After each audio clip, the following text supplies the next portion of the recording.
ունեք ողնաշարի ցավեր գոտկատեղի շրջանում, թիակների միջև, պարանոցում, այսօրվա օրով այս խնդիրը լուծվում է հեշտ շատ ցավազրկմամբ։ Կատարվում են հատուկ ներարկումներ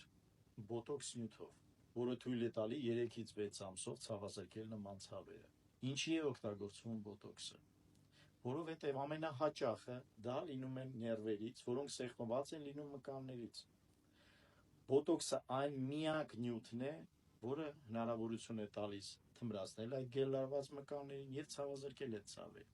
Շատ հաճախ մենք կատարում ենք ԿՏ, MRT, ԿՏ անգիոգրաֆիա, MRT անգիոգրաֆիա, որը ցույց է տալի ճողվածներ, բազմաթիվ ուրիշ խնդիրներ։ 40-ից հետո բոլոր մարդիկ գրեթե ունեն ճողվածներ, բայց ցավեր ունենում են եզակի մարդիկ։ Դրա համար մինչև որոշում կայացնելը ինչ-որ բարդ, լուրջ, մեծ միջամտությունների, ճիշտ է կատարել բոտոքսի ներարկումը, որը թույլ կտա ձեզ մոտավորապես մինչև 70% դեպքերում թուլացնել և անցկացնել այդ ցավերը։ Զանգահարեք նշված համարով, որը նշված է տեսանյութի տակ, և մենք կօգնենք ձեզ։